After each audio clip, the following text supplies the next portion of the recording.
Hey everybody, welcome to Dayton Drama Queens. I'm Josh Stucky. I'm Philip Drennen. Oh my goodness, thank you so much for joining us for another episode. We are really covering the gamut of Dayton's arts and entertainment. Absolutely. We've actually had calls from some people who run restaurants. They're like, can you do food stuff as well? You know what? Maybe that's where season 3 will go. I think so, yeah. Yeah, you know, yeah. keep things going in Dayton. Right. We're in early season 2, so Yeah. it takes a minute.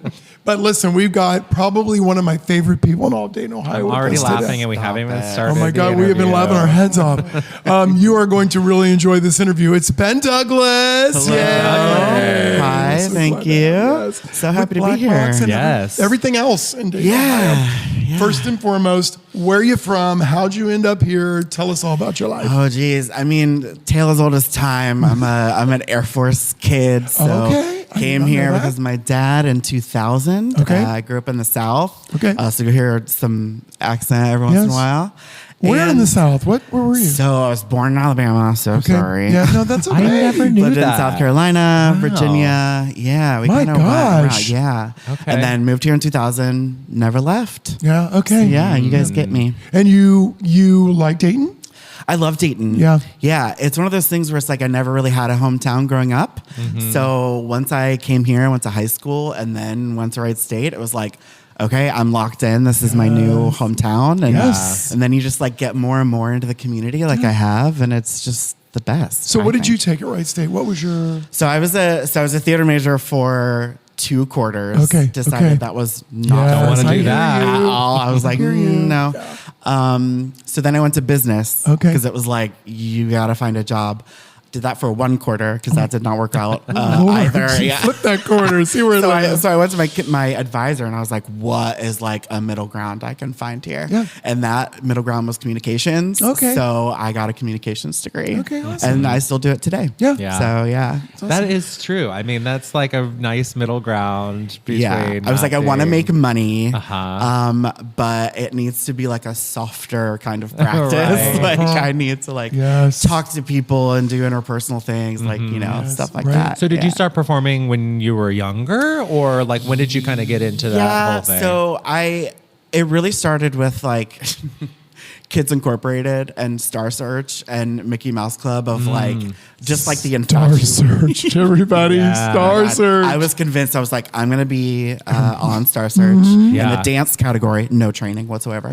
I was like, and I'm going to win. Yes. I just know it. I mean, the delusion had set in very early for Yeah. me, and I just kind of rode that. The search from is there. over. Well, Yeah. I mean, Yeah. you're such a like celebrity culture, pop Oh my gosh, culture yeah. person. It Like your started knowledge. It started very early, and Yeah. then I was like, well, I want to do that because I loved making people laugh. Like that was first and foremost, still to this day, obviously. And so I was like, what can I do? And so I just started doing theater and choir and band and like anything kind of arts that I could get my Yeah. hands on because my Yeah. brothers were athletes and that was Same. not in the cards for me. Yeah. So it was like, what's my thing, Yes, you know? yes. And just kind of landed on theater, and that's evolved over time. So did you do theater in high school as well? Or? I did, Yes. yeah. Where'd you go yeah. to school? Beaver Creek. Okay, yeah. Yeah. Okay. So like we did Music Man and Les Mis was What? my senior year, which was like I didn't know Ben, but I saw their production of The What? Music Man. Oh my Yeah. gosh. How fun oh is Music. that? That's right. Yeah. I did with Gregory Russell That's as right. Oh, Harold Hill. wow. Yes. Yeah. Amazing. And if you know Gregory Russell, I don't think the first thing you would think would be Harold Hill in Music Man. No. But he was fantastic. Yeah, he was incredible. Yeah, That's and awesome. he's doing very well. He's like a now. celebrity Yeah. hairstylist. Yeah, he's incredible. Do you have like a favorite part you've played in all your years in doing theater? All of my years. I mean, so we did Lacage Oh my together. God, this is the third time we've heard about three of Lacage us. doing this podcast. It has to come up. Yes, It's us. of course. It just was so much fun. Yeah, we did Lacage. I was Alban. Yes. And we had so much fun. It was such hard work, especially like on our part. It was to the kind hardest of show I've ever lead done. it. That Yeah, was no like doubt. the Very first, hard. Yes, kind of yes. like I don't think really any of us knew how hard of a show that was just Yeah. across the board. Yeah. And you all pulled it off brilliantly. And Yeah, it was I think super on the fun. surface you're like, oh, this is just kind of a Fun. farce, and I like love the kinda go through- birdcage. Yeah, it's Yes, colorful and it's extravagant and yes. stuff, but Yeah. it's very emotional. Yes. Especially on my character's part. Yes. So that was very challenging for me, but it was the most rewarding for sure. So I would say Alban for sure. And then Miss Tracy Mills in The Legend of Georgia McBride, another drag role. I kind of like, I don't know how I got into like. I don't know how you people do drag. I've never quite understood. I want to try it one day. Have you ever considered like doing drag for fun, or you know, or not even for fun, but like even for Ruby girls, or Ruby girls? Yeah, all the time. And then I'm like, well, it sounds like a commitment. It's a lot of work, but it's again the payoff. It's so fun. I mean, it's to truly feel like you're outside of yourself, you get to be a completely different person. Yeah, it's the best. So tell us about Black Box. Yeah, so that's a great segue because Black Box and improv in general is just completely surrendering. It's okay. We'll fix that in post. So so it's all about surrendering yourself to the characters that you're playing. So Black Box Improv Theater, it's in the Cannery Building on East 3rd, right across from Barrel House, our neighbors and friends.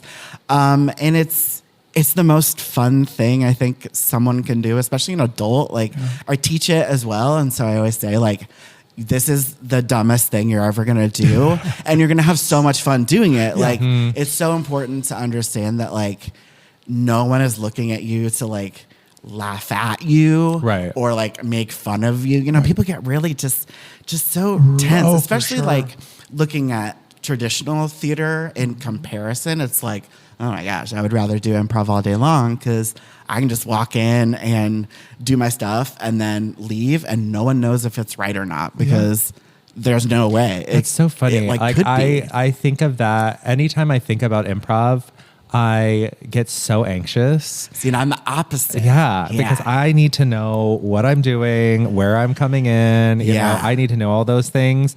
And the idea of starting a scene and having no idea who I'm doing it with, what we're going to be talking about. Yeah, it's got to be freeing though. It is. I mean, there's a lot of trust involved in your scene partners. Because like, even if you don't personally know them, you at least know that they understand the foundations of improv. And so they're never going to leave you hanging. I mean, if they're good at it, you know, we learn and stuff. But, you know, taking classes is such an easy way to get rid of that like anxiety. We have so many people who aren't even performers who take these classes just because they want to meet new people or they want to get better at public speaking or they're just naturally shy and they want to like get out of it, you know? So it serves so many different purposes. Confidence building that has to come out of it. When people do sign up for these classes, I mean, what can people expect to kind of, I mean, other than, you know, the life skills, like without giving away too much for people that aren't paying for this, like what are some sort of like foundations you start with to teach somebody improv? Yeah, so it's trust. Trust is huge. Listening, obviously. I mean, our mantra is yes, and you're always going to agree with your scene partner to keep things moving. But it helps with relationships. You really look at human behavior and emotion in such a like an analytical way, but then you take the analysis away from it and just use it as like character study. So like I know Josh, I know Philip, I know how they kind of interact with the world. I can pull from that as reference and that's now a new character for me, but it's always pulled from that like grounded like baseline that we talk about. So it just kind of forces you to look at the world a little differently, like in different perspectives and stuff, because then you can pull from that. And it's like, all right, maybe it's selfish, but I'm like taking that's great. And I'm going to use it, later, you know? Yeah. So it's just, and then the confidence, the confidence thing. Cause it's like, I tell my students all the time, like anyone who can get on stage and do any sort of performing, I think is like super brave just because there are just as many, if not more people who aren't even willing to try to do something like that.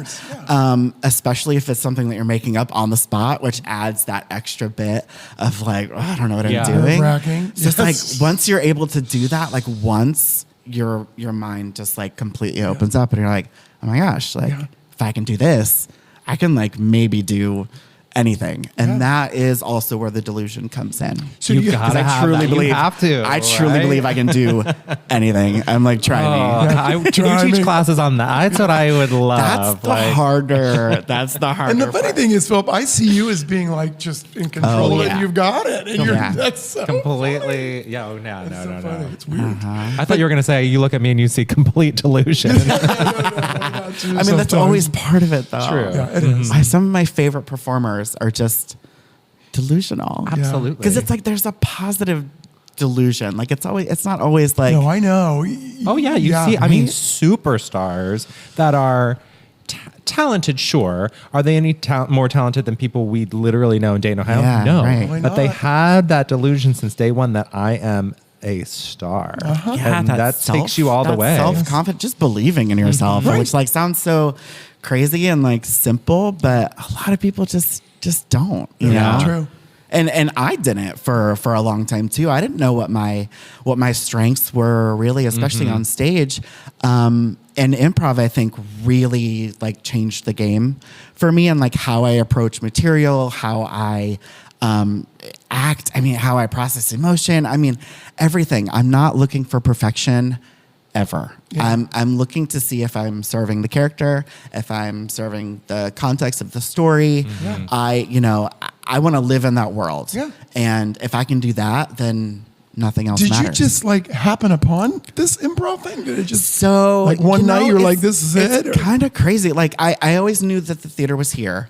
And I had friends who did it, and I never went. I'm a horrible friend, but never went. And then our friend, that's something. I mean, you're kind of like, okay, like your I get friend nervous. asking you to go see them improv. I mean, that's. I know. I get big. nervous in I improv never know. when you're sitting back going, oh no, this is not. Like it's either hysterical or you're like, oh God, are they going to get out of this? Because I'm nervous. Should I fake an illness? Like, audience members get really nervous of like, are they in control? Like, do they know what they're doing? Okay? And it's like, good performers, like you're in safe hands. Yeah, like, you're fine. You know, for sure. Yeah. One thing I love about going to Black Box and even like planning my trips there is the way that you sort of segment out what we're going to be getting into.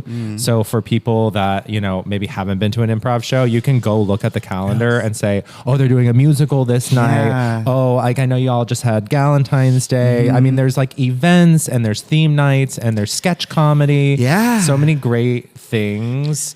Of all the different like offerings, do you have any that are your favorites? Ooh, I know that's hard. So we have been working like in the last few years to kind of more diversify the shows that we put on and put together. Always our focus is community. So anytime that we can bring a group together, we're going to do that. Like Galentine's, where we have all of our female identifying performers together. Huge hit. My personal favorites to perform in are the improvised musicals, which I think are really cool. Like everyone's always kind of impressed just because it seems so difficult to do. The fact that we're making up the songs and lyrics and everything, the dances. I'm a big dancer. If you ever come to any of our musicals, I will take one moment to just fully lay out. Star Search. I know. I'm still climbing for that dream, girl. One of these days. Oh my God. But we have a fantastic band that also improvises all of the music. That's amazing for us, and it's just right a here in relationship. Dayton, people. Yeah. It's really cool. The crazy thing about the musicals too is like not only do you all come up with these lyrics that are funny, they rhyme, but my favorite part sometimes. Close enough. Is coming up with these hooks, these like choruses that repeat. That I literally walk out singing, like, or I'll wake up the next day and I'm like, that's the goal. Yes. Yeah. Do you like think? Crazy. What's the process here? Because I mean, I've written a song or two, but I sit down and I need a whole different thing. Coming up with it on the spot. Do you find that like? Does it like pop into your brain really quickly and then you say it, or do sometimes you just open your mouth and then your brain just finishes it for you?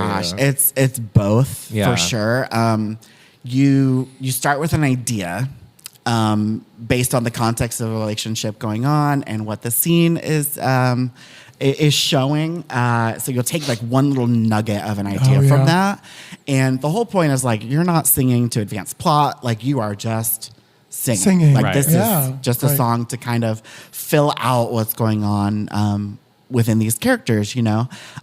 So I'll start with an idea and you just kind of go a little bit and eventually like it will click in of like, this is my chorus. I'll do that. And then you come back. Like I don't know. It just, it clicks in. It's like having a little baby every time you're doing this It's stuff. crazy. And like, I guess you almost can't think too hard no, about it. you can't. I mean, because then you'll get stuck on rhythm and Yes, you'll get right. lost. I mean, and like our band is great about following us if they need to, Yeah, you know, if something's going crazy. But it's just like it's not going to be perfect. I know it's not going to be perfect. Yeah. I'm just having a good time, Yeah. and it all just kind of. And works. I think there within lies the whole thing. Mm-hmm. The difference between that idea of this is okay no matter what happens and oh my God, this Yeah. has to happen or it's not okay. Yeah, like what So what is between the the worst? two, Literally, yes. what is the worst that could happen? Yes. Like my song doesn't land, Yes. and Right. then we immediately reset and Yeah. do another one. Yeah. Okay, and then people forget. You know, it's like it is do. that I mindset do. to get. And you'll never recreate any of these moments Oh, that's again. So it's right.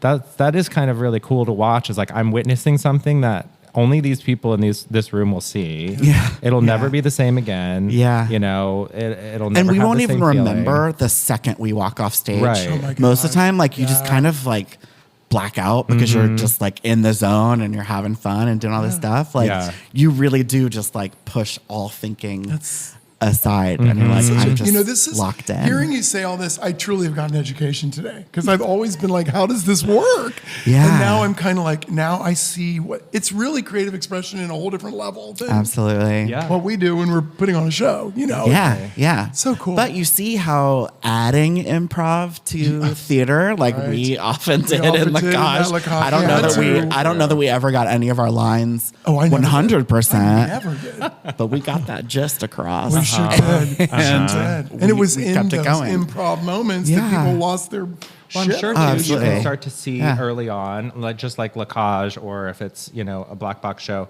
Okay, the audience is kind of responding. Maybe they're a little like dirtier tonight, or maybe Yeah. they're responding Yes. to like these types of jokes. Yes. Yeah. So we can kind of head a little bit more in that direction. Absolutely. And Yeah. it's interesting because we're Full Monty is doing its Yeah. thing right now. And I was looking through the script last night, and all these, there's so many references to 1930s and 40s stars, and I'm like, oh God, this is going to be hard to make this generation understand Like what that relevant, means. yeah, So yeah. in my mind, I'm like, going back to the Ben Douglas, Josh Stucky stuff, how do we find a name to slip in here that will make people laugh? Right. Yeah, so Yeah. I Or just learned like a lot I from just you. wish I had a So box fun. of Esther Price, or like just throw in a local Dayton thing. Exactly. And Yeah, you'll be you'd fine. love They to stay will in the forget- Miami River. Oh, the We're Miami, just okay. strolling down the Miami River in Quiet out here on the Miami River France, tonight. in the French Riviera. That was so fun. Oh my So, gosh. so much fun. So what's your fun. future? What are you thinking about for the upcoming years? What's your Black 5-year Box? plan? What's your Oh my 5-year plan? gosh. You know, I don't have one. And Okay. maybe that's part of like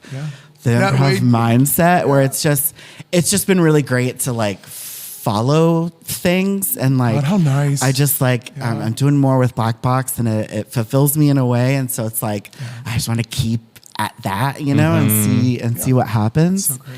And just have You're literally fun. improving life. I know. That's I know. great. Oh my God. dancing Trusting your through that. instincts. Yes. And Black Box too, you all offer kids programming in the summer, right? Yeah. So we have Kid Prov in the summer. I believe it's July this year. It's hugely popular, which is crazy because like I don't know that anyone would immediately think of kids when you're at a Black Box Improv show, but that is very different Sure. from what is done with the kids. It's just to again to get you out of your shell, to meet other kids that are interested in the same thing, So if people want to do all these things, where Yeah. do they go? What do they look up? How do they find you guys? Yeah, so our website is DaytonBlackBoxImprov.com. Okay. We're on Instagram and Facebook, Okay. Black Box Improv Theater. We've got classes. We have a level 1 starting early March. Okay. We have classes going on all the time, so Yeah. you just jump into a level 1 and see where it takes you. We have shows every Wednesday, Thursday, Friday, Saturday. Yeah. That's great. Yeah. I just want to say on a final note from myself, I've done many a play, many a musical. And there's something that you left me with that I'll never forget. The energy you provide to people, which is so generous that you do that. And I want you to know how much I appreciated that throughout that Lacage experience. It was such a great working Synergy. It was relationship amazing. for us. It was. That we've constantly just fed off of each other. I mean, God, and then you could see it kind of trickling with the spread. cast Definitely. too. I mean, having a good energy is huge. We always talk about that in improv. Always match energy. You know. Well, thank you, It's Ben, great. for being here with Yeah. us. Thank you Thank so you, much Ben. for having me. This was So great. much fun. You're just Yeah. a joy, always. Thank you. And thank you all for joining us once again on Dayton Drama Queens. Don't forget, everybody, tell your friends all about us. And thank you so much to Square One Salon for sponsoring the show. Yes, thank you. And hey, if you want to be a guest and Yes. talk about your project, Yes, please do. reach out. Yeah. Let us know. Dayton Drama Queens at gmail.com. Just spelled like it sounds. So make sure you do that. Thank you for being here. I'm Josh. I'm Philip. And we'll see you next time. Bye-bye. Bye.